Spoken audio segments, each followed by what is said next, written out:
So കഴിഞ്ഞ ക്ലാസ്സിൽ നമ്മൾ സാന്താൾ റെബല്യൻ, അതേപോലെ Kurichya rebellion or Kurichya revolt എന്നിങ്ങനെയുള്ള രണ്ട് ഏർബൻ സെക്ഷൻസ് ഉണ്ട്. ഗോത്രവർഗ കലാപങ്ങളാണ് പരിചയപ്പെട്ടത് അവസാനമായിട്ട്. ദെൻ ഇനി നമ്മൾ പറയാൻ പോകുന്നത് ബ്രിട്ടീഷുകാരുടെ ഭരണം ഉണ്ടായതുകൊണ്ട് പിന്നെ വിവിധ വിഭാഗത്തിൽപ്പെട്ട ആളുകൾക്ക് ബുദ്ധിമുട്ടുണ്ടായി എന്നാണല്ലോ നമ്മൾ പറഞ്ഞത്, പെസൻസിനും ട്രൈബ്സിനും ഒക്കെ. അതേപോലെ തന്നെ ബ്രിട്ടീഷുകാരുടെ കാലത്തുണ്ടായിട്ടുള്ള മറ്റൊരു പിന്നെ ദുരന്തമാണ് നമ്മൾ ഇനി പറയാൻ പോകുന്നത്, ഡിക്ലൈൻ ഓഫ് ട്രഡീഷണൽ ഇൻഡസ്ട്രീസ്. അതായത് നമ്മുടെ രാജ്യത്തുണ്ടായിരുന്ന ട്രഡീഷണൽ ഇൻഡസ്ട്രീസ്, പരമ്പരാഗത വ്യവസായങ്ങൾ, കോട്ടേജ് ഇൻഡസ്ട്രീസ് ഒക്കെ പോലെയുള്ള സ്മോൾ സ്കെയിൽ ഇൻഡസ്ട്രീസ്, ചെറുകിട കുടിൽ വ്യവസായങ്ങളൊക്കെയാണ് ഈ പരമ്പരാഗത വ്യവസായങ്ങൾ കൊണ്ട് ഉദ്ദേശിക്കുന്നത്, ട്രഡീഷണൽ ഇൻഡസ്ട്രീസ് കൊണ്ട്. അപ്പൊ ബ്രിട്ടീഷുകാരുടെ വരവോടുകൂടി അതും എന്തായിട്ടുണ്ട്, തകർച്ച നേരിട്ടിട്ടുണ്ട്. Decline of traditional industries. Okay, അപ്പൊ ഇവിടെ ഏറ്റവും ആദ്യം വില്യം ബെന്റിക് പ്രഭുവിന്റെ വാക്കുകളാണ്. ആരാണ് അദ്ദേഹം? ബ്രിട്ടീഷ് ഇന്ത്യയിലെ ഗവർണർ ജനറൽ ആയിരുന്ന വ്യക്തിയാണ് വില്യം ബെന്റിക് പ്രഭു ഈ ഒരു കാലഘട്ടത്തിൽ. ഓക്കെ, അപ്പൊ അദ്ദേഹത്തിന്റെ വേർഡ്സ് ആണ്: The Mysore hardly finds a parallel in the history of commerce. The bonds of the cotton weavers are bleaching the plains of India. The bonds of the cotton weavers are bleaching the plains of India. അതായത് the bonds of the cotton weavers, പരുത്തി കൃഷിക്കാരുടെ എല്ലുകൾ Indian സമതലങ്ങളെ വെളുപ്പിക്കുന്നു എന്നാണ്. എന്താ അതുകൊണ്ട് ഉദ്ദേശിക്കുന്നത്? Direct ആയിട്ട് അദ്ദേഹം ഒരു കാര്യം പറഞ്ഞതല്ല, ഇൻഡയറക്റ്റ് ആയിട്ട് പറഞ്ഞതാണ്.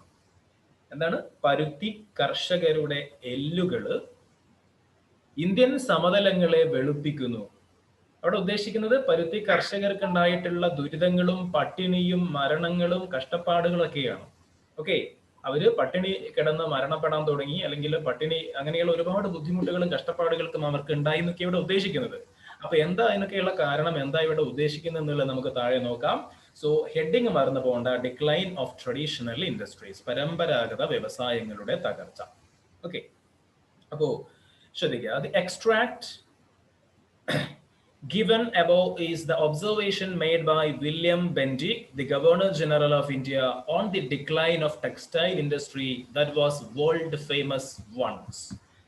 ലോകത്തെമ്പാടും ആവശ്യക്കാരുണ്ടായിരുന്ന ഒരു പ്രൊഡക്റ്റ് ആണ് ഇന്ത്യൻ ക്ലോത്ത് എന്ന് പറയുന്നത്, ഇന്ത്യൻ ടെക്സ്റ്റൈൽ പ്രോഡക്ട്സ്.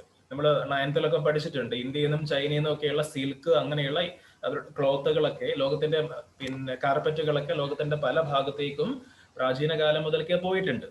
ഓക്കെ, അപ്പോ അത്രത്തോളം പ്രതാപമുണ്ടായിരുന്ന, വേൾഡ് ഫേമസ് ആയിരുന്ന ഇന്ത്യയുടെ ടെക്സ്റ്റൈൽ ഇൻഡസ്ട്രി തകർന്നതിനെ പറ്റിയാണ്, അതിന്റെ ഡിക്ലൈനെ പറ്റിയാണ് ആര് പറയുന്നത്? ഗവർണർ ജനറൽ ഓഫ് ഇന്ത്യ ആയിരുന്ന, അല്ലെങ്കിൽ ഇന്ത്യയുടെ ഗവർണർ ജനറൽ ആയിരുന്ന വില്യം ബെന്റിക് പ്രഭു പറയുന്നത്. അപ്പൊ എന്തുകൊണ്ടായിരിക്കും അത്രയും വേൾഡ് ഫേമസ് ആയിട്ടുള്ള ഒരു ടെക്സ്റ്റൈൽ ഇൻഡസ്ട്രി ആ രൂപത്തിൽ തകർന്നടിഞ്ഞത്? നോക്കാം. The British policies completely ruined not only the agricultural sector but also the handicrafts in India. ബ്രിട്ടീഷുകാരുടെ ഒരുപാട് നയങ്ങൾ നമ്മുടെ അഗ്രികൾച്ചറൽ സെക്ടറിനെ മാത്രമല്ല തകർത്തത്, പിന്നെയോ handicrafts but also the handicrafts in India, ഇന്ത്യയുടെ കരകൗശല മേഖലയെയും വ്യവസായങ്ങളെയും ഒക്കെ അത് തകർത്തിട്ടുണ്ട്. Let's examine the causes for their decline. അപ്പൊ എന്തൊക്കെയാണ് ഇങ്ങനെയുള്ള ഹാൻഡിക്രാഫ്റ്റ്സിന്റെ അല്ലെങ്കിൽ പിന്നെ നമ്മുടെ ട്രഡീഷണൽ ഇൻഡസ്ട്രീസിന്റെ ഡിക്ലൈനുള്ള കാരണങ്ങൾ? ഓക്കെ, ഒരു 4 മാർക്കിന് സ്ഥിരമായിട്ട് ചോദ്യം വരുന്ന ഒരു ഏരിയയാണ് നമ്മളിപ്പോ ഇനി പറയാൻ പോകുന്നത്. ഓക്കെ, മാർക്കിനെ നിങ്ങൾ ഓർത്തോളൂ, 4 മാർക്കിനാണ് സ്ഥിരമായിട്ട് ഉണ്ടാവാറുള്ളത്. അതായത് അത്രയും ഇമ്പോർട്ടന്റ് ആയിട്ടുള്ള കാര്യമാണ്. ഓക്കെ, അപ്പൊ മാർക്ക് കൂടുതലായിട്ടോ കുറഞ്ഞായിട്ടോ ഇനിയും ചോദിക്കാം. അപ്പൊ 4 മാർക്കാണ് പൊതുവെ ചോദ്യം വരാറുള്ളത് ഈ ഒരു ഭാഗത്തുനിന്ന്. ആ ചോദ്യം എന്താണെന്നുള്ളത് ഞാൻ പറയാം, ശ്രദ്ധിക്കാം. Large scale import of machine-made British textiles was the major reason for the ruin of Indian textile industry. അപ്പൊ നമ്മളെ ഹെഡിങ് എന്താണ്? ഡിക്ലൈൻ ഓഫ് ട്രഡീഷണൽ ഇൻഡസ്ട്രീസ് ആണ്, പരമ്പരാഗത വ്യവസായങ്ങളുടെ തകർച്ച. ട്രഡീഷണൽ ഇൻഡസ്ട്രീസ് എന്ന് പറയുമ്പോൾ അതിൽ ടെക്സ്റ്റൈൽ ഇൻഡസ്ട്രി മാത്രമല്ല വരുന്നത്, കാർപ്പൻട്രി വരുന്നുണ്ട്, ലെതർ ഇൻഡസ്ട്രി വരുന്നുണ്ട്, പോട്ടറി ഉണ്ട്, അങ്ങനെയുള്ള കുറെ കാര്യങ്ങളുണ്ട്. അതിൽ ഏറ്റവും ഹൈലൈറ്റ് ചെയ്തുകൊണ്ട് ഈ ടെക്സ്റ്റ് ബുക്കിൽ പഠിക്കാനുള്ള കാര്യം ഏതാണ്?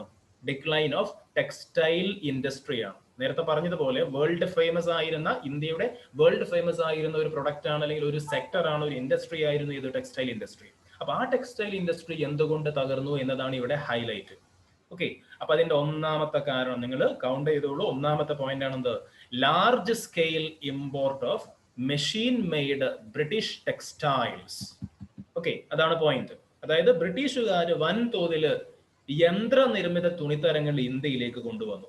ഓക്കെ, മെഷീൻ മെയ്ഡ് വസ്ത്രങ്ങൾ വൻതോതിൽ അവരെന്ത് ചെയ്തു, ഇന്ത്യയിലേക്ക് കൊണ്ടുവന്നു. That was the major reason for the ruin of Indian textile industry. അതാണ് ഒന്നാമത്തെ കാരണം. ഒരു പോയിന്റ് കിട്ടിയല്ലോ. ദെൻ രണ്ടാമത്തെ point, the machine made textiles imported from Britain could be sold easily for they were cheap. ഈ കൊണ്ടുവന്നിട്ടുള്ള മെഷീൻ മെയ്ഡ് ടെക്സ്റ്റൈൽസ് കൊണ്ട് ഉദ്ദേശിക്കുന്നത് വസ്ത്രങ്ങൾ എന്നാണ് കേട്ടോ, തുണിത്തരങ്ങൾ. അപ്പൊ മെഷീൻ മെയ്ഡ് ആയിട്ടുള്ള ബ്രിട്ടനിൽ ഇമ്പോർട്ട് ചെയ്ത ഈ തുണിത്തരങ്ങൾക്ക് ചീപ്പ് റേറ്റ് ആയിരുന്നു, വളരെ കുറഞ്ഞ വില ഉണ്ടായിരുന്നുള്ളൂ. അതുകൊണ്ട് തന്നെ ഈസിലി അവരെന്ത് ചെയ്തു, ഇവിടെ അത് വിറ്റഴിച്ചു അല്ലെ. Britain could be sold easily for they were cheap. വളരെ തുച്ഛമായ വിലയായതുകൊണ്ട് വളരെ എളുപ്പത്തിൽ ഇവിടെ വിറ്റഴിച്ചു. സാധനം വാങ്ങുന്ന, ഉൽപ്പന്നം വാങ്ങുന്ന നാട്ടുകാരെ സംബന്ധിച്ച് ഇപ്പൊ നമ്മളൊരു കടയിൽ പോവുകയാണെങ്കിൽ നമ്മൾ ഏറ്റവും കുറഞ്ഞ വിലക്ക് നല്ല ക്വാളിറ്റി ഉള്ള സാധനം കിട്ടിയാൽ നമ്മൾ അത് മേടിക്കും. നമ്മളെ നാട്ടിൽ ഉണ്ടാക്കിയതാണോ അതല്ലെങ്കിൽ വിദേശത്ത് ഉണ്ടാക്കിയതാണോ നമ്മൾ നോക്കൂല. നമുക്ക് അതിന്റെ ആവശ്യം എന്താണോ അതിനനുസരിച്ച് നമ്മൾ മേടിക്കും അല്ലെ. അപ്പൊ ഇന്ത്യയിൽ വളരെ എളുപ്പത്തിൽ വിറ്റഴിക്കപ്പെട്ടു ബ്രിട്ടീഷുകാരുടെ മെഷീൻ മെയ്ഡ് ടെക്സ്റ്റൈൽസ്. കാരണം എന്താ, അത് വളരെ ചീപ്പ് റേറ്റ് ആണ്. അപ്പൊ രണ്ട് കാരണങ്ങളായി. Then the expansion of railway was also responsible for the decline of Indian textile industry. ശ്രദ്ധിക്കേണ്ട ഒരു പോയിന്റ് ആണ്. ഇന്ത്യൻ ടെക്സ്റ്റൈൽ ഇൻഡസ്ട്രിയുടെ തകർച്ചയ്ക്കുള്ള മറ്റൊരു കാരണമാണ് expansion of railway. Indian railway വളർന്നത്, വികസിച്ചത്, കൂടുതൽ വ്യാപിച്ചത് എന്തിനു കാരണമായി? ഇന്ത്യൻ ടെക്സ്റ്റൈൽ ഇൻഡസ്ട്രി തകരാൻ കാരണമായി. അതെങ്ങനെയാ കാരണമാവുക? അത് വേറെ തന്നെ ഒരു ചോദ്യമാണ്. ഓക്കെ, എങ്ങനെയാ നോക്കാം. It helped, it means Indian railway അല്ലെ, Indian railway helped the British to carry the imported fabrics from port towns to interior villages and the cotton collected from villages to the ports for exporting to Britain. അതായത് ഇന്ത്യയിലുള്ള ഓരോ villages നിന്നും, ഗ്രാമങ്ങളിൽ നിന്നും cotton എന്ന് പറയുന്ന raw material, അവർക്ക് അവിടെ പിന്നെ അവരുടെ നാട്ടിൽ വസ്ത്രം ഉണ്ടാക്കണമെങ്കിലും എന്ത് വേണം? റോ മെറ്റീരിയൽ ആയിട്ടുള്ള കോട്ടൺ വേണം. അപ്പൊ ഇന്ത്യയുടെ വില്ലേജസ് നിന്ന്, ഇന്ത്യയുടെ ഗ്രാമങ്ങളിൽ നിന്ന് കോട്ടൺ കളക്ട് ചെയ്തുകൊണ്ട് തുറമുഖത്തേക്ക്, പോർട്ടിലേക്ക് എത്തിക്കാൻ ബ്രിട്ടീഷുകാർ ആര് സഹായിച്ചു? റെയിൽവേ സഹായിച്ചു. അങ്ങനെ പോർട്ട് എന്ന ഷിപ്പിൽ എവിടേക്ക്? ബ്രിട്ടനിലേക്ക്. അങ്ങനെ ബ്രിട്ടനിൽ വെച്ച് പ്രോസസ്സിംഗ് നടന്ന് വീണ്ടും ഉൽപ്പന്നമായി, പ്രൊഡക്റ്റായി, വസ്ത്രങ്ങളായിട്ട് വീണ്ടും ഷിപ്പിൽ എങ്ങോട്ട്? നമ്മുടെ പോർട്ടിലേക്ക്. ആ പോർട്ടിൽ നിന്ന് ട്രെയിനിലൂടെ ഇന്ത്യയുടെ എല്ലാ വില്ലേജസിലേക്കും അവരുടെ പ്രൊഡക്റ്റുകൾ എത്തിക്കാൻ ബ്രിട്ടീഷുകാർ ആര് സഹായിച്ചു? റെയിൽവേ സഹായിച്ചു. അപ്പോൾ ഡയറക്റ്റ് ആയിട്ട് അല്ലെങ്കിലും ഇൻഡയറക്റ്റ് ആയിട്ട് the expansion of railway was also responsible for the decline of Indian textile industry. Okay, so thus Indian weavers lost their business in village market too. അങ്ങനെ വില്ലേജ്, നഗരങ്ങളിൽ മാത്രമല്ല ഗ്രാമങ്ങളിലും ഈ ഇന്ത്യയിലെ പരമ്പരാഗത തുണി നിർമ്മാതാക്കൾക്ക് അവരുടെ കച്ചവടം എന്തായി? നഷ്ടമായി. കാരണം അവിടെയൊക്കെ എന്തെത്തി? ഈ തീവണ്ടിയിലൂടെ ബ്രിട്ടീഷുകാരുടെ ഇമ്പോർട്ടഡ് ടെക്സ്റ്റൈൽസ് എത്തി. ഓക്കെ, ദെൻ അപ്പൊ 3 പോയിന്റ് ആയി. നാലാമത്തെ point, due to the higher tax levied, the price of Indian textiles exported to Britain increased, so it lost the British market too. എന്താ പറയുന്നത്? ഇന്ത്യയിൽ നിന്ന് ബ്രിട്ടനിലേക്ക്, ഇന്ത്യയിലുള്ള ട്രഡീഷണൽ ആയിട്ടുള്ള പ്രൊഡക്റ്റുകൾ, ടെക്സ്റ്റൈൽ പ്രൊഡക്റ്റുകൾ എന്ത് ചെയ്യുന്നുണ്ട്? ബ്രിട്ടനിലേക്ക് കയറ്റുമതി ചെയ്തിട്ടുണ്ടായിരുന്നു. ഓക്കെ, ഹാൻഡ് മെയ്ഡ് ആയിട്ടുള്ള സാധനങ്ങൾ ബ്രിട്ടനിലേക്ക് എക്സ്പോർട്ട് ചെയ്തിരുന്നു. പക്ഷേ ബ്രിട്ടീഷ് ഗവൺമെന്റ് എന്ത് ചെയ്തു? ബ്രിട്ടനിൽ അതിന്റെ ടാക്സ് കൂട്ടി. ടാക്സ് കൂടുമ്പോൾ, ഒരു പ്രൊഡക്റ്റിന്റെ ടാക്സ് കൂടുമ്പോൾ ആ പ്രൊഡക്റ്റിന്റെ മൊത്തം വില എന്തായി? കൂടി. മൊത്തം വില കൂടുമ്പോൾ ആളുകൾ വാങ്ങുന്നത് കുറയും. So it lost the British market. അങ്ങനെ ബ്രിട്ടീഷ് വിപണിയും അവർക്ക് നഷ്ടമായി, അല്ലെങ്കിൽ ബ്രിട്ടനിലുള്ള കച്ചവടവും ഇന്ത്യൻ തുണിത്തരങ്ങൾക്ക് ഇല്ലാതായി. So due to the higher tax levied, the price of Indian textiles exported to Britain increased. ബ്രിട്ടനിലേക്ക് കയറ്റുമതി ചെയ്ത ഇന്ത്യൻ തുണിത്തരങ്ങൾക്ക് ടാക്സ് കൂട്ടിയപ്പോൾ it lost the British market too. British വിപണിയും ഇന്ത്യൻ തുണിത്തരങ്ങൾക്ക് നഷ്ടമായി. അപ്പൊ 4 വളരെ പ്രധാനപ്പെട്ട പോയിന്റുകൾ ഇപ്പൊ നമ്മൾ പറഞ്ഞു കഴിഞ്ഞു. 4 നിങ്ങൾ പഠിച്ചിരിക്കണം. ഇനി അതിന്റെ ബാക്കി തന്നെയാണ് പറയുന്നത്. The British officers forced the weavers to work at meager wages and to exchange the products to them at cheaper rate. British ഉദ്യോഗസ്ഥന്മാര് ഇന്ത്യയിലെ നെയ്ത്തുകാരെ വളരെ കഠിനമായി കുറഞ്ഞ കൂലിക്ക് പണിയെടുപ്പിച്ചു. അതേപോലെ തുച്ഛമായ ശമ്പളത്തിനാണ് അവരെ പണിയെടുപ്പിച്ചത്. And weavers gave up their work massively due to the exploitation and torture of the British officers. ഒടുവിൽ ഇന്ത്യയിലെ തുണി നെയ്ത്തുകാരൊക്കെ എന്ത് ചെയ്തു? വസ്ത്രം നെയ്യുന്ന നെയ്ത്തുകാരൊക്കെ എന്ത് ചെയ്തു? ബ്രിട്ടീഷുകാരുടെ ചൂഷണങ്ങളും മറ്റു മർദ്ദനങ്ങളൊക്കെ ആയപ്പോൾ അവരെന്ത് ചെയ്തു? നെയ്ത്ത് ജോലി ഉപേക്ഷിക്കാൻ തീരുമാനിച്ചു. And they searched for other jobs. മറ്റ് ജോലികളിലേക്ക് പോയി. അതും എന്തിനു കാരണമായിട്ടുണ്ട്? Also leads to the decline of traditional or decline of textile industry. കാരണം ആ മേഖലയിൽ ജോലി ചെയ്യുന്ന ആൾക്കാരൊക്കെ ബ്രിട്ടീഷുകാരുടെ എക്സ്പ്ലോയിറ്റേഷനും ടോർച്ചറും കാരണം ആ ഫീൽഡ് വിട്ടു പോയാൽ ആ മേഖല, ആ ഫീൽഡ് എന്താകും? ഒന്നുകൂടി തകരും. അപ്പൊ അഞ്ചാമത്തെ ഒരു റീസൺ ആണ് ഇപ്പൊ നമ്മൾ പറഞ്ഞിട്ടുള്ളത്. ഓക്കെ, അപ്പൊ 5 പോയിന്റ്സ് അവിടെ കിട്ടി. ദെൻ ആ പറഞ്ഞ കാര്യങ്ങളൊക്കെ കൂടി നമുക്ക് ഇവിടെ ചുരുക്കി എഴുതാനുള്ള ഒരു പിന്നെ എന്താ പറയാ ഒരു ബോക്സ് കൊടുത്തിട്ടുണ്ട്. നോട്ട്ബുക്കിലേക്ക് പകർത്തുമ്പോൾ നിങ്ങൾക്ക് ഈ രൂപത്തിൽ ചിത്രം വരച്ചിട്ടോ അല്ലെങ്കിൽ പോയിന്റ് പോയിന്റ് ആക്കി നേരത്തെ പറഞ്ഞ കാര്യങ്ങളോ എഴുതാം. ഓക്കെ, അപ്പൊ അത്രയും പ്രധാനപ്പെട്ട പോയിന്റുകൾ അവിടെ നമ്മൾ പറഞ്ഞു. Then the immediate reflection. അപ്പോൾ ഇമ്പോർട്ടന്റ് ആണ്, ഒന്നുകൂടി വേണമെങ്കിൽ പെട്ടെന്ന് നമുക്ക് നോക്കി വരാം. എന്തൊക്കെയായിരുന്നു കാരണങ്ങൾ? ഏറ്റവും ആദ്യം large scale import of machine made British textiles. Then Britain could be sold it easily for they were cheap, അല്ലെ? വളരെ ചീപ്പ് റേറ്റ് ആയതുകൊണ്ട് എളുപ്പത്തിൽ വിറ്റഴിക്കാൻ സാധിച്ചു. Then next one, expansion of railway. അതും എന്തിനായ ഒരു കാരണമാണ്, അല്ലെ? ഡിക്ലൈൻ ഓഫ് ഇന്ത്യൻ ടെക്സ്റ്റൈൽ ഇൻഡസ്ട്രീസിന്റെ ഒരു കാരണമാണത്. അതേപോലെ നാലാമത്തത്, due to higher tax levied the price of Indian textiles exported to Britain increased and lost British market. Okay, then അഞ്ചാമത്തെ point, British officers forced the weavers to work at meager wages and to exchange the products to them at a cheaper rate. So workers massively, weavers gave up their work massively due to the exploitation and searched for other jobs. മറ്റു ജോലികളൊക്കെ തേടിപ്പോയി. ഇതൊക്കെയാണ് Indian textile ഇൻഡസ്ട്രീസിന്റെ തകർച്ചയ്ക്കുള്ള കാരണങ്ങൾ. Okay, then അതിന്റെ തുടർച്ചയാണ്, കാരണങ്ങളല്ല പറയുന്നത്, അതിന് തുടർച്ചയായിട്ടുള്ള points ആണ്. ആ 5 പോയിന്റ്സ് നിങ്ങൾ അതിന്റെ റീസൺസ് ആയിട്ട് കോസസ് ആയിട്ട് പഠിച്ചു വെക്കുക. ദെൻ ബാക്കി എന്താ പറയുന്നത് നോക്കാം. The immediate reflection of the decline of textile industry was found in urban areas. ഇന്ത്യയുടെ തുണി വ്യവസായം തകർന്നപ്പോൾ അത് ഏറ്റവും ആദ്യം നമുക്ക് കാണാൻ, അതിന്റെ പിന്നെ പ്രതിഫലനങ്ങൾ കാണാൻ സാധിച്ചത് എവിടെയാണ്? റിഫ്ലക്ഷൻ കാണാൻ സാധിച്ചത് ഇന്ത്യയുടെ നഗരങ്ങളിലാണ്. കാരണം നമുക്കറിയാലോ, വ്യവസായങ്ങൾ കൂടുതലും എവിടെ ഉണ്ടാവുന്ന? നഗരങ്ങളിലാണ്. അപ്പൊ ആ നഗരങ്ങളിലെ വ്യവസായങ്ങൾ വൻതോതിൽ ഇല്ലാതായാൽ, തകർന്നാൽ അത് നഗരങ്ങളിൽ വലിയ തോതിൽ ഒരു വലിയ ഇമ്പാക്ട് ഉണ്ടാക്കും. അപ്പോൾ നഗരങ്ങളിലാണ് ഏറ്റവും ആദ്യം അതിന്റെ റിഫ്ലക്ഷൻ നമ്മൾ കാണുന്നത്. Textile centres like Murshidabad and Dhaka that were thickly populated once became least inhabited.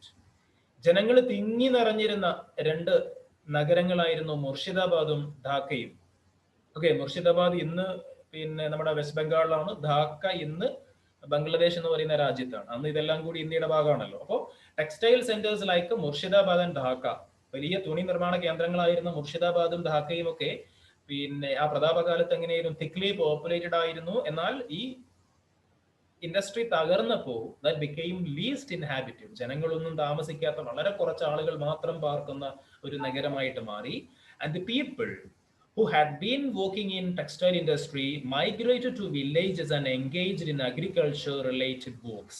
ശ്രദ്ധിക്കണം, നമ്മൾ പറഞ്ഞല്ലോ ബ്രിട്ടീഷുകാരുടെ എക്സ്പ്ലോയിറ്റേഷൻ കാരണം ഈ വെയ്വേഴ്സ് ഒക്കെ, നെയ്ത്തുകാരൊക്കെ എന്ത് ചെയ്തു? ആ ജോലി ഉപേക്ഷിച്ചുകൊണ്ട് പിന്നെ urban centers അങ്ങോട്ട് പോയി, വില്ലേജസിലേക്ക് പോയി, migrated to villages and engaged in agricultural related works. വില്ലേജസിലെ ഗ്രാമങ്ങളിൽ അന്നത്തെ കാലത്ത് പ്രധാനമായിട്ട് എന്താ ഉള്ളത്?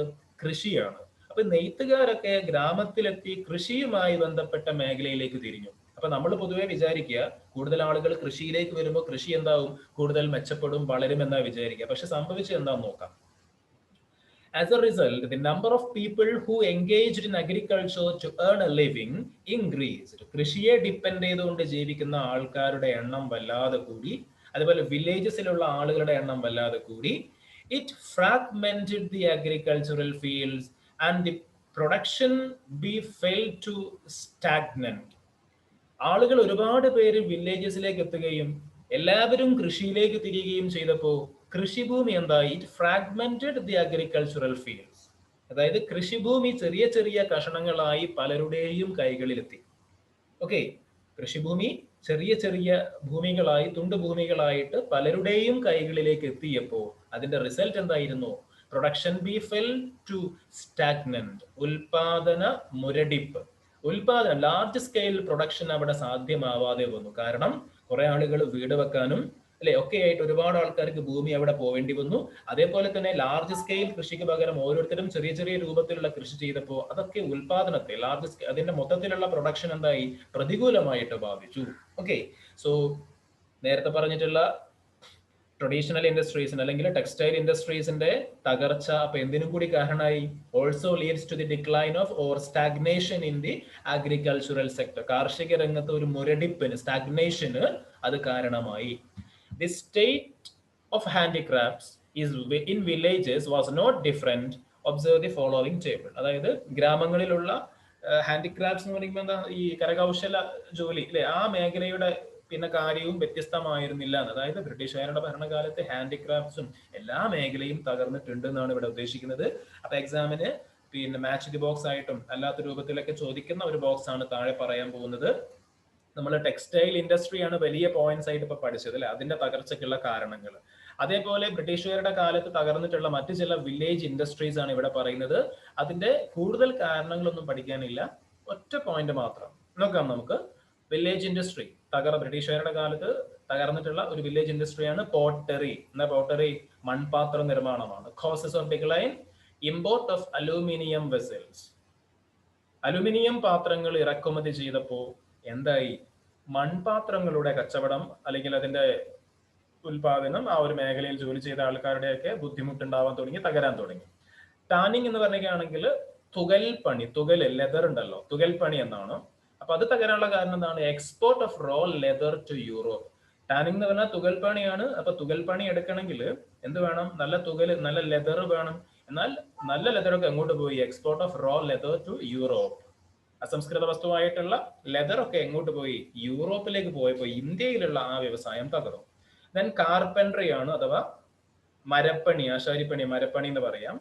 Use of machines made of metals. അതായത് പണ്ട് കാലങ്ങളിലൊക്കെ മരങ്ങൾ കൊണ്ട് ഉപയോഗിച്ചിരുന്ന സ്ഥാനങ്ങളിലേക്കൊക്കെ എന്ത് വന്നു? മെറ്റൽസ് വരാൻ തുടങ്ങി. എന്നുണ്ടെങ്കിൽ ലോഹങ്ങൾ, മരത്തിന് പകരം ലോഹങ്ങൾ കൊണ്ടുള്ള യന്ത്രങ്ങളൊക്കെ ഉപയോഗിക്കാൻ തുടങ്ങിയപ്പോ എന്തായി? കാർപ്പൻട്രിയും തകർന്നു. ഓക്കെ, അപ്പോ textile industry, pottery, tanning, carpentry ഇങ്ങനെയുള്ള വില്ലേജ് ഇൻഡസ്ട്രീസ് അല്ലെങ്കിൽ ട്രഡീഷണൽ ഇൻഡസ്ട്രീസ് ഒക്കെ ബ്രിട്ടീഷുകാരുടെ കാലത്ത് ഡിക്ലൈൻ ചെയ്തു എന്നുള്ള പോയിന്റ് ആണ് ഇവിടെ ഇപ്പൊ നമ്മൾ പഠിച്ചത്. Okay, the ruins of agriculture sector and handicraft industry led India to famine and deaths due to starvation. കാർഷിക രംഗത്തും കരകൗശല രംഗത്തും പരമ്പരാഗത വ്യവസായ മേഖലയിലുമൊക്കെ തകർച്ചയുണ്ടായപ്പോ അത് എന്തിനു കാരണമായി? That led India to famine and deaths due to starvation. വലിയ വലിയ ക്ഷാമങ്ങളിലേക്കും പട്ടിണി മരണങ്ങൾ, ഡെത്ത്സ് ഡ്യൂ ടു സ്റ്റാർവേഷൻ. വിശപ്പ് സഹിക്കാൻ കഴിയാതെ, ഭക്ഷണം കിട്ടാതെ വിശന്നുള്ള മരണമാണ് ഡെത്ത്സ് ഡ്യൂ ടു സ്റ്റാർവേഷൻ. പട്ടിണി മരണങ്ങൾ നമുക്ക് സങ്കല്പിക്കാൻ പോലും കഴിയാത്തത്ര ഭീകരമായിട്ടുള്ള ഒരവസ്ഥയാണ്. അപ്പൊ അങ്ങനെയുള്ള മരണങ്ങളിലേക്കും ക്ഷാമങ്ങളിലേക്കും ഒക്കെ ഇന്ത്യയെ തള്ളിവിട്ടു. Lakhs of people died of famine. ഒരു നേരത്തെ ആഹാരം പോലും കിട്ടാതെ ദിവസങ്ങളോളം പട്ടിണി കിടന്ന് ലക്ഷക്കണക്കിന് ആളുകളാണ് ബ്രിട്ടീഷ് ഇന്ത്യയിൽ മരണപ്പെട്ടത് എന്ന് നമ്മൾ മനസ്സിലാക്കണം. ഓക്കെ, ശ്രദ്ധിക്കാം. അപ്പോ അങ്ങനെയുള്ള ഒരുപാട് ബുദ്ധിമുട്ടുകളിലേക്കാണ് ഇതൊക്കെ നമ്മളെ നയിച്ചത്.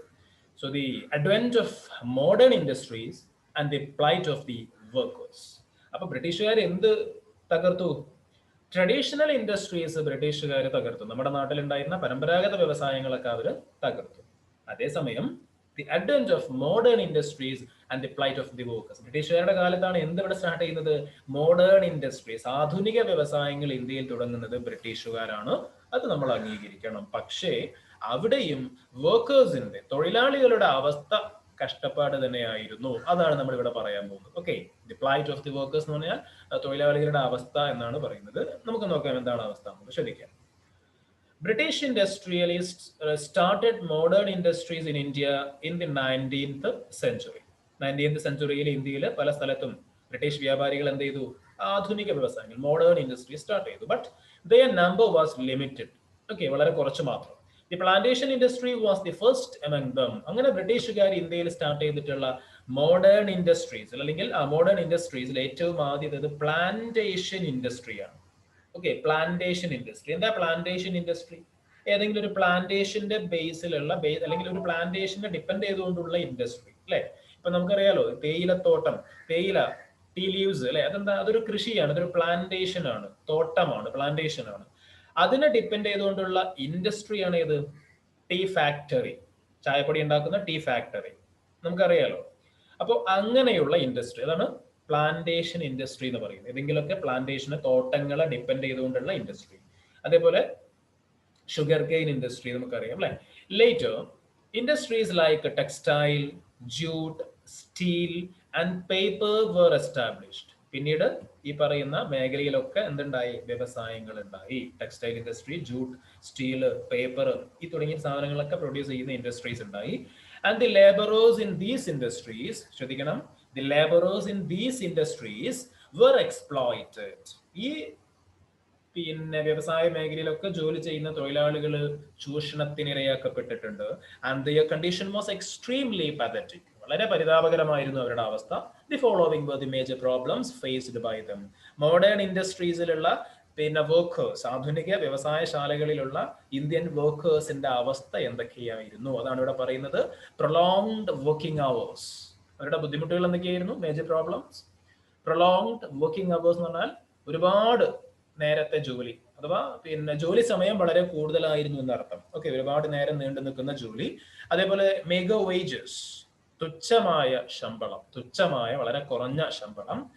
ആൻഡ് അൺഹെൽത്തി അക്കോമഡേഷൻ, അതായത് ആരോഗ്യകരമല്ലാത്ത, വൃത്തിയും വെടിപ്പൊന്നും ഇല്ലാത്ത സാഹചര്യങ്ങളിലുള്ള താമസം. ഓക്കെ, അപ്പൊ ഇങ്ങനെയൊക്കെയുള്ള പ്രോബ്ലംസ് ആണ്, പ്രധാനപ്പെട്ട പ്രോബ്ലംസ് ആണ് അവർക്ക് പിന്നെ ഫേസ് ചെയ്യേണ്ടി വന്നത്. ആർക്ക്? The workers in the modern industries. Okay, there was no trade union in India at that time. നമുക്കറിയാം, ഇന്ന് എന്തെങ്കിലും ഒരു വിഷയം ഏതെങ്കിലും ഒരു തൊഴിലാളിക്ക് ഉണ്ടാക്കുകയാണെങ്കിൽ അത് ചോദ്യം ചെയ്യാൻ ആരുണ്ട്? ആ തൊഴിലാളി റെപ്രസെന്റ് ചെയ്യുന്ന ഏതെങ്കിലും ഒരു പാർട്ടി ഉണ്ടാവും അല്ലെ, വർക്കേഴ്സ് ഓർഗനൈസേഷൻ ഉണ്ടാവും. നമുക്കറിയാലോ, ചില INTUC, CITU, STU, അങ്ങനെ കുറെ VMS, അങ്ങനെ കുറെ പാർട്ടി, പിന്നെ തൊഴിലാളി സംഘടനകളുണ്ട്. അന്ന് ഈ പറയുന്ന സംഭവങ്ങളൊന്നും ഉണ്ടായിരുന്നില്ല. There was no trade union in India at that time. However, the workers agitated whenever they suffered extreme exploitation. അതേ സമയത്ത് അവർ എന്ത് ചെയ്തിട്ടുണ്ട്? ഒരുപാട് ചൂഷണങ്ങൾ കൊണ്ട് കഷ്ടപ്പെടുമ്പോൾ അവർ ചില സ്ഥലത്തൊക്കെ പ്രതിഷേധിച്ചിട്ടുണ്ട്. അങ്ങനെയുള്ള രണ്ട് പ്രതിഷേധങ്ങളാണ് ഇവിടെ പറയുന്നത്. ഏതൊക്കെയാ? ഒന്ന്, great Bombay textile strike and Calcutta jute mill strike. പേര് തന്നെയുണ്ട് അല്ലെ. ഒന്ന് ടെക്സ്റ്റൈൽ പിന്നെ മേഖലയിലുള്ള സമരമാണ്, മറ്റൊന്ന് ജൂട്ട് മില്ലാണ്. ജൂട്ട് എന്ന് പറഞ്ഞാൽ ചണം, നമ്മളെ ചാക്കുന്നൂല്, വക്കുന്നൂല് എന്നൊക്കെ പറയുന്ന ഒരു സാധനം ഉണ്ടല്ലോ, അതൊക്കെ ജൂട്ട് ഉണ്ടാക്കുന്നതാണ്. അപ്പോൾ ജൂട്ട് മില്ലിലുള്ളത്, ഒന്ന് ടെക്സ്റ്റൈൽ മില്ലിലുള്ള സമരങ്ങളാണ്. Are examples for such agitations. അതൊക്കെ ആ പ്രദേശത്ത് ബോംബെയിലുള്ള ആ ടെക്സ്റ്റൈൽ ഇൻഡസ്ട്രിയിൽ മാത്രം, അതേപോലെ കൽക്കട്ടയിലുള്ള ആ ജൂട്ട് മില്ലിൽ മാത്രം ഒതുങ്ങിപ്പോയിട്ടുള്ള ചെറിയ ചെറിയ സമരങ്ങളാണ്. ഓക്കെ, ശ്രദ്ധിക്കാം. Then we have discussed the suffering of different sections of people and their agitations against the British rule as a result of economic exploitation of the British. ബ്രിട്ടീഷുകാരുടെ ചൂഷണങ്ങളും അതിനെതിരെയുള്ള ചെറിയ ചില പ്രൊട്ടസ്റ്റുകളും നമ്മളിപ്പോൾ നോക്കി. These agitations were limited to the respective regions and were not well organized. ഈ സമരങ്ങളൊക്കെ ആ പ്രദേശങ്ങളിൽ, അതായത് ലൊക്കാലിറ്റിയിൽ മാത്രം ഒതുങ്ങിപ്പോയ സമരങ്ങളാണ്, രാജ്യം മുഴുവനായിട്ടുണ്ടായിട്ടുള്ള സമരങ്ങളല്ല. ഓക്കെ, അപ്പോൾ നമ്മൾ നേരത്തെ പഠിച്ചിട്ടുള്ള, ഇവിടെ പറഞ്ഞിട്ടുള്ള ഈ ഒരു കൊൽക്കത്ത അതേപോലെ ബോംബെ സ്ട്രൈക്ക് മാത്രമല്ല, നമ്മൾ നേരത്തെ പഠിച്ചിട്ടുള്ള മലബാർ റെബല്യൻ, അത് മലബാറിൽ മാത്രമാണ്, കേരളം മുഴുവനില്ല, ഇന്ത്യ മുഴുവനില്ല. സാന്താൾ റെബല്യൻ അത് പിന്നെ ഇവിടെ മാത്രമാണ്, രാജ്മഹൽ ഹിൽസിൽ മാത്രമാണ് അല്ലെ. അതേപോലെ തന്നെ കുറിച്യ റിവോൾട്ട്, അത് എവിടെ മാത്രമാണ്? കുറിച്യ റിവോൾട്ട് വയനാട്ടിൽ മാത്രമാണ്. അതേപോലെ ഏറ്റവും ആദ്യം പഠിച്ചിട്ടുള്ള ബംഗാളിലെ ഇൻഡിഗോ ഫാമേഴ്സിന്റെ റിവോൾട്ട്, അത് ബംഗാളിൽ മാത്രമാണ്. ഓരോ ലൊക്കാലിറ്റിയിൽ മാത്രം ഒതുങ്ങിപ്പോയതാണ്. അപ്പൊ എന്തല്ല, രാജ്യം മുഴുവനുള്ള ഓർഗനൈസ്ഡ് അജിറ്റേഷൻസ് ഇതുവരെ ഉണ്ടായിട്ടില്ല അല്ലെ. But in the second half of the 19th century, 19th centuryയുടെ സെക്കൻഡ് ഹാഫിൽ 1850 ശേഷം different sections of oppressed people mobilized against the British and launched organized agitation. 1850 ശേഷം എന്ത് സംഭവിച്ചു? രാജ്യത്തിന്റെ പല ഭാഗത്തുള്ള ഡിഫറെന്റ് സെക്ഷനിലുള്ള ആളുകൾ, പല വിഭാഗത്തിൽപ്പെട്ട ആളുകൾ, എങ്ങനത്തെ ആളുകൾ? സെക്ഷൻസ് ഓഫ് ഒപ്രസ്ഡ് പീപ്പിൾ, ബ്രിട്ടീഷുകാരാൽ അടിച്ചമർത്തപ്പെട്ട, ചൂഷിതരാക്കപ്പെട്ട വിഭാഗം. ദേ മൊബിലൈസ്ഡ് അഗൈൻസ്റ്റ് ദി ബ്രിട്ടീഷ്. ബ്രിട്ടീഷുകാർക്കെതിരെ അവർ ഒരുമിച്ച് കൂടുകയും, ലോഞ്ച്ഡ് ഓർഗനൈസ്ഡ് അജിറ്റേഷൻ, ബ്രിട്ടീഷുകാർക്കെതിരെ സംഘടിത കലാപം. ഓക്കെ, പല വിഭാഗത്തിൽപ്പെട്ട ജനങ്ങൾ ബ്രിട്ടീഷുകാർക്കെതിരെ പ്ലാൻ ചെയ്തുകൊണ്ടുള്ള ഓർഗനൈസ്ഡ് അജിറ്റേഷൻ സ്റ്റാർട്ട് ചെയ്യുകയും ചെയ്തു. എപ്പോ? In the second half of the 19th century. അപ്പോൾ അങ്ങനെയുള്ള ആ ഓർഗനൈസ്ഡ് അജിറ്റേഷൻസിന്റെ തുടക്കമാണ് ഇത് നമ്മളിപ്പോ പറയാൻ പോകുന്ന first war of Indian independence എന്നും അറിയപ്പെടുന്ന 1857 റിവോൾട്ട്. ഓക്കെ, 1857 റിവോൾട്ട് എന്ന് വിളിക്കുന്നുണ്ട്.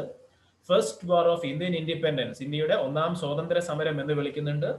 സിപ്പോയ് മ്യൂട്ടിനി, സിപ്പോയ് ഇതവിടെ കാണാം, സിപ്പോയ് മ്യൂട്ടിനി അല്ലെങ്കിൽ ശിപായി ലഹള എന്നൊക്കെ അറിയപ്പെടുന്ന സംഭവമാണ് നമ്മളിപ്പോൾ പറയാൻ പോകുന്നത്. ഓക്കെ, വളരെ ഇമ്പോർട്ടന്റ് ആണ്. എസ്എ ക്വസ്റ്റ്യൻ വരുന്ന ഒരു മേഖലയാണ്. ഓക്കെ, എസ്എ ക്വസ്റ്റ്യൻ വരുന്ന ഒരു മേഖലയാണ്, ശ്രദ്ധിക്കുക. Dawn of 11th May 1857. 1857 May 11th പുലർക്കാലം, പുലർച്ചെ. People of Delhi woke up to a tumult, അതായത് ഒരു വലിയ ആരവം കേട്ടിട്ടാണ് ഡൽഹിയിലെ ജനങ്ങൾ ഉണരുന്നത്. Thousands of armed rioters were reaching Delhi from Meerut, crossing the river Yamuna. Yamuna നദി മുറിച്ചു കടന്നുകൊണ്ട് ആയിരക്കണക്കിന് കലാപകാരികൾ മീറത്ത് നിന്ന് എവിടേക്ക് വരുന്നുണ്ട്? ഡൽഹിയിലേക്ക് വരുന്നു. The rioters included sepoys, Indian soldiers and common people. ഈ കലാപകാരികൾ ആരൊക്കെയുണ്ട്? സിപ്പോയ്സ് ഉണ്ട്. സിപ്പോയ് എന്ന് പറഞ്ഞിട്ടാണെങ്കിൽ ബ്രിട്ടീഷ് പട്ടാളത്തിലെ ഇന്ത്യക്കാരെയാണ് നമ്മൾ എന്ത് വിളിക്കുന്നത്? Sepoy, Indian soldiers in British army. അവരുണ്ട്, അതേപോലെ കോമൺ പീപ്പിൾ ഉണ്ട്. In the previous night they had assassinated some British officers and set fire to their officers. തലേന്ന് രാത്രി ഈ കലാപകാരികൾ എന്ത് ചെയ്തിട്ടുണ്ട്? ചില ബ്രിട്ടീഷ് ഉദ്യോഗസ്ഥന്മാരെ വധിക്കുകയും അവരുടെ ഓഫീസുകൾക്കൊക്കെ തീയിടുകയും ചെയ്തിട്ടുണ്ട്. And they declared the Mughal Emperor Bahadur Shah II as the Emperor of India. Mughal ഭരണാധികാരിയായ ബഹദൂർ ഷാ സഫർ രണ്ടാമനെ ഇന്ത്യയുടെ ചക്രവർത്തിയായിട്ട് ഈ കലാപകാരികൾ പ്രഖ്യാപിച്ചു. And soon the riots spread to other parts of North India. North ഇന്ത്യയുടെ മറ്റു ഭാഗങ്ങളിലേക്കും വളരെ പെട്ടെന്ന് ഈ കലാപം ആളിപ്പടർന്നു. ഓക്കെ, അപ്പൊ അങ്ങനെ ഒരു സംഭവം അവിടെ പറഞ്ഞു. അതിന്റെ താഴെ നമുക്ക് നോക്കാം. The above description is about the revolt of 1857. നമ്മളിപ്പോൾ പറയാൻ പോകുന്ന 1857 റിവോൾട്ടിനെ പറ്റിയുള്ള ഒരു വിവരണമാണ് ഇവിടെ കൊടുത്തത്. Historians termed the revolt as India's first war of independence. ഇന്ത്യയുടെ ഒന്നാം സ്വാതന്ത്ര്യ സമരം എന്ന് ചരിത്രകാരന്മാർ ഇതിനെ വിളിക്കുന്നു. The rebellion was started by the sepoys of Meerut. മീററ്റിലെ, ഉത്തർപ്രദേശാണ് Meerut കേട്ടോ. അപ്പോൾ ഇന്നത്തെ ഉത്തർപ്രദേശിലുള്ള സ്ഥലമാണ് മീററ്റ്. അപ്പൊ മീററ്റിലെ ശിപ്പായിമാരാണ്, സിപ്പോയ്സ് ആണ്. ആരാ sepoy? Indian soldiers in British army. Okay, sepoys ആണ് ഈ കലാപം തുടങ്ങി വെച്ചത്. What led them to the riot? അവരെ കലാപത്തിന് നയിച്ച, പ്രേരിപ്പിച്ച സംഭവം എന്താണ്? അതാണല്ലോ നമുക്ക് പഠിക്കാനുള്ളത്. നോക്കാം. ഒരു കാരണം ഇത് തന്നെയാണ്. ഇവിടെ പറയുന്ന ഈ പ്രശ്നങ്ങളൊക്കെ ആർക്കും ഉണ്ടായിരുന്നു? നമ്മുടെ സിപ്പോയ്സിന് ഉണ്ടായിരുന്നു, ശിപ്പായിമാർക്ക് ഉണ്ടായിരുന്നു. അത് കൂടാതെ, അല്ലെങ്കിൽ അത് ഉൾപ്പെടെയുള്ള കാര്യങ്ങൾ ഇവിടെ വീണ്ടും പറയും. നമുക്ക് നോക്കാം എന്തൊക്കെയാണ് ഈ കലാപത്തിന് കാരണം. ശ്രദ്ധിക്കുക. Poor salary and abuse by the British officers were the major reasons for their resentment. അവരുടെ അസംതൃപ്തിക്കുള്ള കാരണം എന്താണ്? പ്രശ്നങ്ങൾക്കുള്ള കാരണം ഒന്ന് poor salary, വളരെ ചെറിയ തുച്ഛമായ ശമ്പളം. രണ്ട്, abuse by the British officers, British ഉദ്യോഗസ്ഥന്മാരിൽ നിന്നുള്ള മോശം പെരുമാറ്റവും അവഹേളനങ്ങളും ചീത്ത വാക്കുകൾ വിളിക്കലും അങ്ങനെയുള്ള പെരുമാറ്റങ്ങൾ, ഇതൊക്കെയാണ് അവർ കലാപം നടത്താനുള്ള പ്രധാനപ്പെട്ട കാരണം. ഓക്കെ, ഇത് മാത്രമല്ല, അതിനേക്കാളും വളരെ പ്രധാനപ്പെട്ട കാരണങ്ങൾ വേറെ കിടക്കുന്നുണ്ട്. നമ്മൾ അതിലേക്ക് പോവാണ്. അതാണ് ഇനി പറയാൻ പോകുന്നത്. ഇതൊക്കെ കുറെ കാലമായിട്ട് അവർ ഫേസ് ചെയ്യുന്ന പ്രശ്നങ്ങളായിരുന്നു. എന്നാൽ കലാപം തുടങ്ങാനുള്ള പെട്ടെന്നുള്ളൊരു കാരണം എന്ന് പറയുന്നത് നമ്മൾ പറയാൻ പോവാണ്. എന്താണ്? The rumour that the cartridge in the newly supplied, ഒന്ന് പേജ് നീക്കട്ടെ കേട്ടോ. ഒരു റൂമർ സ്പ്രെഡ് ചെയ്തു അവർക്കിടയിൽ, ഈ ശിപ്പായിമാർക്കിടയിൽ. എന്താണ്? That the cartridge in the newly supplied Enfield rifles were greased with the fat of cows and pigs provoked them. വളരെ വളരെ important ആയിട്ടുള്ള പോയിന്റ് ആണ്. എന്താ സംഭവം? അതായത് അവർ ഉപയോഗിക്കുന്ന തോക്കില്, okay, the rumor that the cartridge in the newly supplied Enfield rifle, സൈന്യത്തിലേക്ക് പുതുതായി കൊണ്ടുവന്ന തോക്ക്, അതിന്റെ പേരാണ് എന്ത്? Enfield rifle. ഓക്കെ, തോക്കുകളാണ്, പട്ടാളക്കാർക്ക് ഉപയോഗിക്കാനുള്ള തോക്കുകളാണ്. ആ തോക്കിൽ ഉപയോഗിക്കുന്ന വെടിയുണ്ട, തിര എന്ന് നമ്മൾ പറയും, തിര അല്ലെ, അതാണ് എന്ത്? കാർട്രിഡ്ജ്. ഓക്കെ, അപ്പൊ ഈ പുതുതായി കൊണ്ടുവന്ന എൻഫീൽഡ് റൈഫിളിൽ ഉപയോഗിക്കുന്ന കാർട്രിഡ്ജ്, അതായത് ആ വെടിയുണ്ട, ആ വെടിയുണ്ട എന്ത് ചെയ്യുന്നുണ്ട്? They were greased with the fat of cows and pigs. പശുവിന്റെയും പന്നിയുടെയും കൊഴുപ്പ് കൊണ്ടുള്ള ഒരു ആവരണം ഈ കാർട്രിഡ്ജിൽ, ഈ തിരയിൽ, വെടിയുണ്ടയിൽ ഉണ്ട് എന്നുള്ള ഒരു റൂമർ പട്ടാളക്കാർക്കിടയിൽ വളരെ വ്യാപകമായിട്ട് പ്രചരിച്ചു. അതിനെന്താ പ്രശ്നം? അങ്ങനെയുണ്ടെങ്കിൽ എന്താ പ്രശ്നം?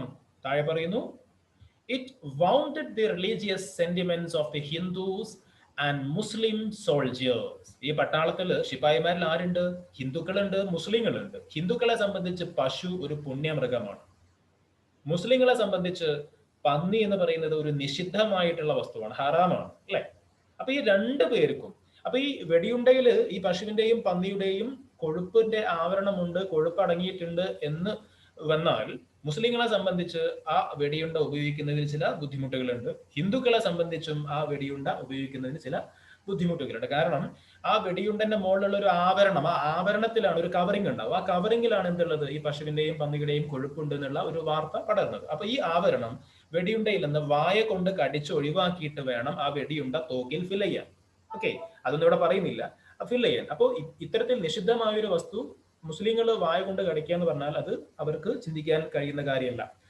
ഹിന്ദുക്കളെ സംബന്ധിച്ച് അവരുടെ പുണ്യമൃഗമായ പശുവിന്റെ നെയ്യാണ് അതിലുള്ളത് എന്നുമ്പോൾ അവർക്കും അതിൻ്റെതായിട്ടുള്ള ബുദ്ധിമുട്ടുകൾ, മതപരമായിട്ടുള്ള പ്രയാസങ്ങൾ ഉണ്ടാവും, അല്ലെ? So it wounded the religious sentiments of Hindus and Muslim soldiers. ഹിന്ദുക്കളും മുസ്ലിങ്ങളുമായ പട്ടാളക്കാരുടെ മതവികാരത്തെ അത് വ്രണപ്പെടുത്തി, മുറിപ്പെടുത്തി. The soldiers who were unwilling to use the new cartridge were punished by the officers. ഈ പുതിയ തോക്ക് ഉപയോഗിക്കില്ല എന്ന് തീരുമാനിച്ച പട്ടാളക്കാരെ ബ്രിട്ടീഷുകാർ എന്ത് ചെയ്തു? ശിക്ഷിച്ചു. ഇൻ ഭരത്പൂർ, ഭരത്പൂർ എന്ന് പറയുന്ന സ്ഥലം, in Bharatpur in Bengal, Mangal Pandey, an Indian soldier, shot at a British officer who forced him to use the new cartridge and he was arrested and hanged to death. ഈ ഒരു തോക്ക് ഉപയോഗിക്കാൻ തന്നെ നിർബന്ധിച്ച ബ്രിട്ടീഷ് ഉദ്യോഗസ്ഥന് നേരെ തന്നെ ആര് വെടിവെച്ചു? ഒരു ശിപായി ആയിട്ടുള്ള മംഗൾ പാണ്ഡെ ബംഗാളിലെ ഭാരത്പൂരിൽ വെച്ച് വെടിവെച്ചു. സ്വാഭാവികമായും ബ്രിട്ടീഷ് ക്യാമ്പിൽ വെച്ച് വെടിവെക്കുന്നത്. എന്ത് ചെയ്യും? ബ്രിട്ടീഷുകാർ അദ്ദേഹത്തെ അറസ്റ്റ് ചെയ്യുകയും പിന്നീട് തൂക്കിക്കൊല്ലുകയും ചെയ്തു. അല്ലെങ്കിൽ ഇന്ത്യയുടെ സ്വാതന്ത്ര്യ സമര ചരിത്രത്തിലെ ആദ്യത്തെ രക്തസാക്ഷി എന്നറിയപ്പെടുന്ന വ്യക്തിയാണ് മംഗൾ പാണ്ഡെ. ഇന്ത്യയുടെ സ്വാതന്ത്ര്യ സമര ചരിത്രത്തിലെ ആദ്യത്തെ രക്തസാക്ഷി മംഗൾ പാണ്ഡെ. ഒക്കെ ഒരു GK ആണ്, ഓർത്ത് വെക്കാം. അപ്പോ അദ്ദേഹം ഒരു ശിപായിയാണ്. അദ്ദേഹത്തെ ഈ ഒരു തോക്ക് ഉപയോഗിക്കാൻ വേണ്ടി നിർബന്ധിച്ച ഉദ്യോഗസ്ഥന് നേരെ തന്നെ അദ്ദേഹം ചെയ്തു, ആ തോക്ക് ഉപയോഗിച്ചു. ഉദ്യോഗസ്ഥൻ കൊല്ലപ്പെട്ടു, ഇദ്ദേഹത്തെ തൂക്കിലേറ്റി. ഇദ്ദേഹത്തിന്റെ കഥ പറയുന്ന ഒരു ഹിന്ദി മൂവി ഉണ്ട്, മംഗൾ പാണ്ഡെ എന്ന് തന്നെയാണ് അതിന്റെ പേര്. ആമിർ ഖാൻ ആണ് മംഗൾ പാണ്ഡെയായിട്ട് അഭിനയിച്ചത്. സമയം കിട്ടുന്നവർ, താല്പര്യം ഉണ്ടെങ്കിൽ എന്ത് ചെയ്യുക, യൂട്യൂബിൽ അവൈലബിൾ ആയിരിക്കും, കയറി കാണാം. ഞാൻ പറഞ്ഞതുകൊണ്ട് കാണണ്ട, താല്പര്യം ഉണ്ടെങ്കിൽ കണ്ടാൽ മതി. ഓക്കെ, അപ്പോ അതാണ് മംഗൾ പാണ്ഡെയുടെ ചരിത്രം. So he was arrested and hanged to death. അപ്പോ കാരണം പിടികിട്ടിയല്ലോ, അല്ലെ? പുതുതായി കൊണ്ടുവന്നിട്ടുള്ള എൻഫീൽഡ് റൈഫിൾ ഉപയോഗിക്കുന്ന കാട്രിഡ്ജ്, ആ കാട്രിഡ്ജ് എങ്ങനെയാണ്? Greased with fat of cows and pigs, അല്ലെ? പശുവിന്റെയും പന്നിയുടെയും കൊഴുപ്പ് കൊണ്ടുള്ള ആവരണം അതിലുണ്ട്, അല്ലെങ്കിൽ പിന്നെ അതുകൊണ്ട് നിർമ്മിച്ചതാണ്, ഗ്രീസ് ചെയ്തിട്ടുള്ളതാണ്. So it wounded the religious sentiments of Hindu and Muslim soldiers. Okay, അതാണ് പ്രധാനപ്പെട്ട കാരണം. അങ്ങനെ മംഗൾ പാണ്ഡെ കൊല്ലപ്പെട്ടതോടുകൂടിയാണ് ഈ കലാപം തുടങ്ങുന്നത്. People from all works of life including Kings, farmers, craftsmen etcetera took part in the rebellion. കർഷകരും രാജാക്കന്മാരും കരകൗശല തൊഴിലാളികളും സാധാരണ ജനങ്ങളും പട്ടാളക്കാരും എല്ലാവരും ഈ ഒരു കലാപത്തിൽ പങ്കാളികളായിട്ടുണ്ട്. ദി ബ്രിട്ടീഷ് റൂൾ, സാധാരണഗതിയിൽ നമുക്കറിയാം രാജാക്കന്മാർ കലാപത്തിന് ഇറങ്ങാറില്ല, അല്ലെ? പക്ഷെ ഇവിടെ പറയുന്നത് നമുക്ക് ആദ്യത്തെ പേര് തന്നെ, people from all works of life including Kings. ഏറ്റവും ആദ്യം പറഞ്ഞാൽ രാജാക്കന്മാർ കലാപത്തിന് ഇറങ്ങിയതാണ്. അപ്പൊ എന്താ കാരണം നോക്കാം. The British rule had adversely affected the kings too. രാജാക്കന്മാരെയും ബ്രിട്ടീഷുകാരുടെ ഭരണം പ്രതികൂലമായി ബാധിച്ചിട്ടുണ്ട്. In addition to the doctrine of lapse, the princely states were convicted of inefficient rule and were annexed by the British. This made the kings to lead the rebellion. Okay, ഈ കാരണങ്ങളാണ് രാജാക്കന്മാര് കലാപത്തിന് ഇറങ്ങാൻ അവരെ പ്രേരിപ്പിച്ചത്. ഏത് കാരണങ്ങൾ? 2 കാരണങ്ങളാണ്. ബ്രിട്ടീഷുകാർ എന്ത് കൊണ്ടുവന്നു? ഡോക്ട്രിൻ ഓഫ് ലാപ്സ്, ദത്താവകാശ നിരോധന നിയമം. അതായത് രാജാക്കന്മാർക്ക് മക്കളില്ലെങ്കിൽ ആ മക്കളില്ലാത്ത രാജാക്കന്മാരുടെ ആ രാജ്യം, ഈ രാജാക്കന്മാർക്ക് ശേഷം ആര് പിടിച്ചെടുക്കും? ബ്രിട്ടീഷ് ഈസ്റ്റ് ഇന്ത്യ കമ്പനി പിടിച്ചെടുക്കും. അതാണ് ഈ നിയമം, ഡോക്ട്രിൻ ഓഫ് ലാപ്സ്. അവർക്ക് രാജാക്കന്മാർക്ക് എന്ത് ചെയ്യാൻ പറ്റൂല? മക്കളെ ദത്തെടുത്ത് അധികാരം കൈമാറാൻ പറ്റൂല. അങ്ങനെയുള്ള രാജ്യങ്ങൾ, മക്കളില്ലാത്ത രാജാക്കന്മാരുടെ രാജ്യങ്ങൾ ബ്രിട്ടീഷ് ഗവൺമെന്റ് പിടിച്ചെടുക്കും. അതാണ് ഈ ഡോക്ട്രിൻ ഓഫ് ലാപ്സ്. രണ്ടാമത്തെ കാരണം പറയുന്നത്, the princely states were convicted of inefficient rule and were annexed by the British. ബ്രിട്ടീഷുകാർക്ക് താല്പര്യമുള്ള ഏതെങ്കിലും രാജ്യം താല്പര്യം തോന്നുകയാണെങ്കിൽ ആ രാജ്യത്തില് മോശം ഭരണമാണ്, ദുർഭരണമാണ് നടക്കുന്നത് എന്ന കുറ്റം ചാർത്തിക്കൊണ്ട് ആ നാട്ടുരാജ്യത്തെ ബ്രിട്ടീഷുകാരന്റെയും പിടിച്ചെടുക്കും. ഓക്കെ, അവരുടെ എംപയറിനോട് കൂട്ടിച്ചേർക്കും. അപ്പൊ ഇങ്ങനെയൊക്കെ ഉള്ളത് കൊണ്ട് രാജാക്കന്മാരും എന്ത് ചെയ്തു? ഈ കലാപത്തിന് സജീവമായിട്ട് രംഗത്ത് വന്നു. ഓക്കെ, തൽക്കാലം നമുക്ക് എന്ത് ചെയ്യാം, ഇന്നത്തെ ക്ലാസ് ഇവിടെ നിർത്താം. നമ്മുടെ ടൈം ഇവിടെ കഴിയാണ്. അപ്പൊ അതിന് തുടർച്ചയായിട്ട് ബാക്കിയുള്ള കാര്യങ്ങൾ നമുക്ക് അടുത്ത ക്ലാസ്സിലേക്ക് അതിന്റെ വിശദാംശങ്ങളും അതിന്റെ കൺക്ലൂഷനൊക്കെ അടുത്ത ക്ലാസ്സിൽ പറയാം. ഓക്കെ, അപ്പൊ ഏതായാലും നമുക്ക് ഇന്നത്തെ ക്ലാസ് ഇവിടെ എന്ത് ചെയ്യാം, സ്റ്റോപ്പ് ചെയ്യാം.